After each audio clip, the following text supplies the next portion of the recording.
Welcome to the $50,000 Poker Challenge. I'm your host, King 8 Off. This is Season 1, Episode 1 of the challenge, and what that means is we're just getting started on this journey to $50,000. So I welcome you to join along, because maybe you want to see how long it takes yourself to get to 50,000 as well. My plan for this is more than just reaching the money goal. The plan for me is to analyze poker hands that I play on Global Poker and give us all insights into improving our games. I know I've got a lot to learn myself, so please comment down below. Hopefully we can learn and improve together, and at the very least have a laugh or two. So let me explain a little bit about the challenge, and then let's just jump right in with some interesting hands. If we fail or succeed, I hope at the least this will be entertaining, as we are going to start off with basically no money, only 5 cents, and move the decimal to the right 6 places until we have $50,000. I'm going to break this up into seasons, and hopefully seasons will not mean years, but hopefully more like winter, summer, spring, or fall. All you gotta do is call. after we move the decimal 3 places to the right, $50, we will end Season 1.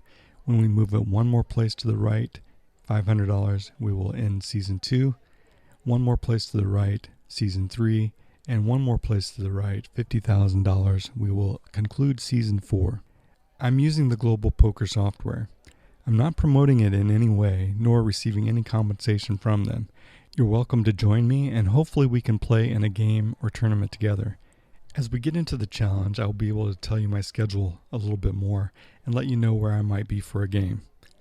I haven't tried to withdraw money from Global Poker before, so if we do reach $50,000, it will be interesting to see what happens. Global Poker operates as a sweepstakes, and this is how they can keep the site going throughout the US. If you are watching from another country, ironically, you may not be able to join Global Poker. Like I said, I'm not promoting this site, so don't complain to me if you join and have any troubles. So let's get started. We're starting with 5 cents worth of sweepstakes coins, which, if I understand, translates really 1-to-1 with US dollars. So basically, if you have only 5 cents on Global Poker, you can't really do anything but play one of their free rolls. So you might as well consider that I'm starting this journey with virtually 0. Playing the free rolls can be a bit crazy as the blinds increase rapidly, and you are playing against all kinds of people. You know, the kind who might go all in with King 8 off and hit the 8 on the turn and the King on the river. If you have ever experienced that before, please share your stories down below. Okay, we have joined the 100 sweepstakes coin free roll. You need to finish in 50th or better to reach the money. We open up with 10-8 suited in the big blind. One thing we want to talk about on this channel is playing in position. We must learn to play out of position as well, but to improve our game, we need to take advantage of playing more hands in position or in late position. We went 3 ways to the flop, and I'm out of position, but hit middle pair with an ace on the board. I bet to try to get one of the players out, and possibly take it down here if nobody has an ace. The under the gun player calls, and the other player folds. The turn comes another ace, meaning it's more likely my opponent doesn't have an ace. Here I'm going to have to fire a 3rd bullet to try to take it down. Likely she would have raised if she had it on the river. I'll put in a slightly higher bet to hopefully get her to fold a worse hand than mine. It works, and we take down the first hand. A few hands later we pick up jacks, but for some reason my computer is doing something weird. I can't get a bet in before the time runs out. That's frustrating, and after that we run cold for some time and the blinds rapidly increase. The next interesting hand doesn't really come until we are in a big hole. We pick up ace-queen offsuit in the hijack. The players before me all folded. The cutoff has 36,000. I'm probably going to have to get it all in this hand, but I don't want to get it all in right now. I min raise, something you probably shouldn't do. The cutoff 3 bets and the button calls. Seems the cutoff has a high pair or is trying to bluff me off the hand. I make the call to put my tournament life on the line. The cutoff raises to over a pot-sized bet to put the button all in. That's not a good sign for us either. The button folds and we get the bad news. The cutoff had queens. We need an ace and we don't get it. We end up 377th out of over 600. Not very good for our first outing. To rub it in, they give us the option to rebuy. Okay, let's try to do better. Let's play one more 100 sweeps coins free roll. Okay. We get dealt 3-7 suited early on in the tournament. The under the gun +1 limps in, middle position min raises, and we go 3 ways to the flop. The flop comes ace 5-5 with 2 clubs. We picked up a flush draw, and we bet 80. With this board, it could look like we had trips or a full house. The other players fold, and we take down the pot right here. The very next hand, we pick up ace 10 suited in the small blind. Under the gun limps in. Under the gun +2 limps in. Same 2 players as the previous hand. The turn comes 8-5 queen with 2 clubs. Not really helpful to us, but it does give us a backdoor straight draw. If I think about it long enough, it gives us 2 backdoor straight draws, but we're going to need a jack. Still, it doesn't look too good. We check. All the other players check as well. The river is the 9 of hearts, which puts out 2 possible flush draws, but it now gives us a straight draw. We still need that jack. I bet 80 to keep the bidding to a minimum, as there are a lot of draw possibilities. The under the gun player calls, he's not going anywhere, and the under the gun +2 player raises to 160. I don't really have anything right now, but I can't pass up the chance at this price. I would like to see a jack that's not a club and not a heart. The 10 of heart comes off, which is one of the worst possible options as it gives any jack a straight, and the heart's flush draw gets there. Since I'm out of position, I have to play first. It's a bluff made to look like a value bet. However, if there's any raise, I'm done. The under the gun player folds, but the under the gun +2 player calls. He had a pair of queens all along. I didn't bet high enough, but I probably shouldn't have been betting at all, being out of position. This is actually a good example by our opponent in taking advantage of being the player in position. If you are in position, you can just call a low bet and get to showdown cheaply. The next interesting hand we get is 6-9 suited in the high jack. Most players in front of me are sleeping. I should probably raise to get others to fold, but we don't have much money and we can't buy back in. So I call to hopefully see a flop. The blinds are the only players still in. They check. The flop comes with no diamonds, but we do have a backdoor straight draw. And we all know how that turned out last time. But we do have bottom pair. I am in position and nobody seems interested.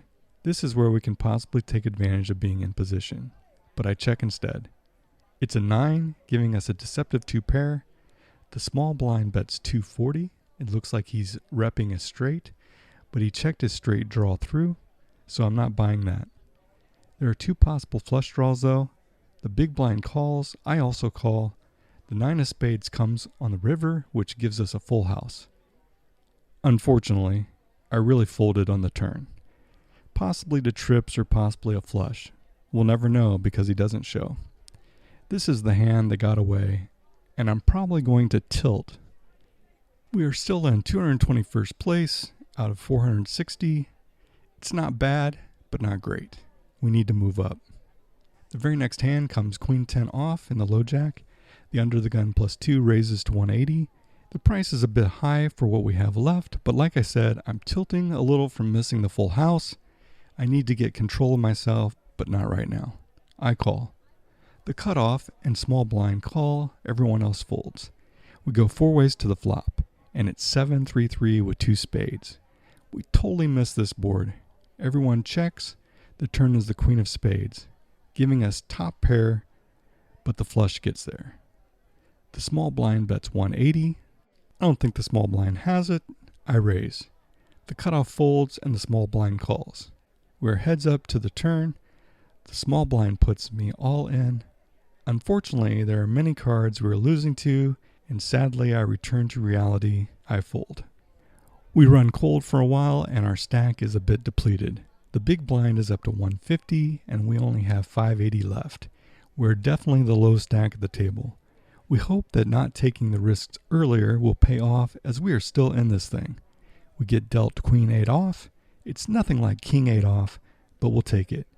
We call the 150 blind in the cutoff, the button and small blind call, the big blind checks, we go 4 ways to the flop, and we pair our queen.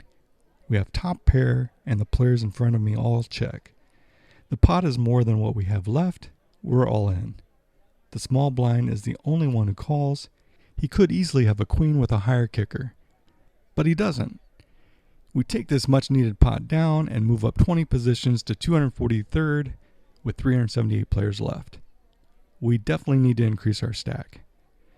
Little time passes before we pick up ace queen off in under the gun +2. Under the gun +1 bets 450 and we fold. The hijack goes all in with jack deuce. The run out shows that we would have taken down a huge stack, but the play was probably right most of the time to fold in that situation given our stack size. More time passes before we pick up ace 10 off in the cutoff. The under the gun player calls the 200 blind. Tournament play is a little different with blinds increasing rapidly. The hijack is feeling the pressure and goes all in to try to pick up the blinds and the limper. I think I should fold, otherwise I'm putting my tournament life at risk. Instead, I go all in as well. Everyone else folds and we go heads up to the flop. An ace comes on the flop.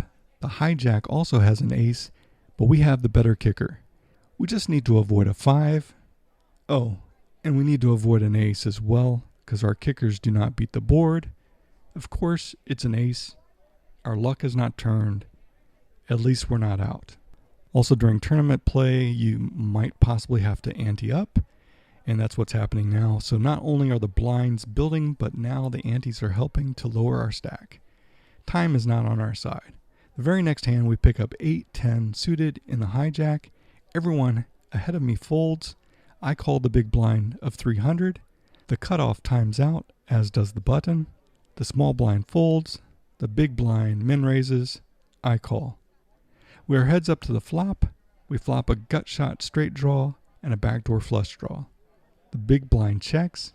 He probably has nothing. It would be nice to take it down here. I raise all in as a bluff, and we get it through. A few hands pass before we pick up 8-9 off in the under the gun +1 position. The under the gun player folds, and we call the big blind. All the other players behind fold. The big blind checks. We're going 2 ways to the flop, which is all spades. We have a flush draw, but not a very high one. We both check. We pick up a 9 on the turn, which is good for a second pair. Also, the big blind wasn't betting, so he probably doesn't have the king. And a bet here might look like we have the king. We bet 400, and the big blind calls. The river gives us the flush. He's still checking, so he's probably not sure if he's got it. It's not a great flush for us, but he probably doesn't have the ace. We could bet high here, or just take the cheap showdown. We don't do either. We min raise, and he calls. He doesn't show, but we take it down with a flush. These are chips we desperately needed. Several hands later, we find ourselves at 117th place out of 182 left. We pick up Jack King suited in the low jack. The antes are 80, and the big blind is 800. The under the gun player raises. We call at 1600 with very few chips left. We must take these chances because we're not getting very good cards. The under the gun player totally has us covered many times over. The cutoff goes all in with 1245, and the big blind is already all in. Everybody else folded, and we flop top pair. The under the gun player checks, and we go all in. The under the gun player folds, and we go 3 ways to showdown. The cutoff has ace 10, and the big blind has a king with a smaller kicker. We don't want to see an ace. Of course, there is an ace on the river. We basically lost 1,000 chips on that hand. I feel we have limped through this whole tournament, but we are still alive. The very next hand we receive 9 jack off in the under the gun +2 position. We call the big blind at 800. The in position player calls as well.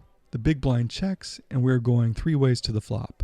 The flop comes 7-7-6 with 2 diamonds. We have a backdoor straight draw, along with a backdoor flush draw. Not much to hang your hopes on. We check it down, and the turn comes a jack. We have top pair. We're all in with a semi-bluff to the full house or trip 7s. Both players fold, and we take down the pot to move into 91st out of 120. The next hand, we finally have two cards that have the same shape. They're not jiggities, but they are Jack-Jacks, named after my cat Jack-Jack. The Under the Gun +2 has us covered and bets 52.80. There's no right way to play this. Even if they have a higher pair, we're not giving this one up. We call, which puts us all in. Everyone else folds, and we are 2 ways to the flop. We hit the set, and he only has a pair of 9s. We take down a huge pot to move us closer to the money. We don't really have any good cards after this, and just coast to the money. We finish 41st. This gives us 75 cents. We have moved the decimal 1 place in our first episode. Tournament play can be tricky, especially free rolls with a lot of people. Also, you can't always buy back in. So sometimes you need to play things differently and not always take the risks. We played a bit conservative, but that's what we need to do for now. Please subscribe and hit the notification bell so that you don't miss out. Next episode, we will do some micro sit and goes to try to increase our bankroll. Thanks for watching and good luck on the journey. I'm King 8 Off, and today we ate.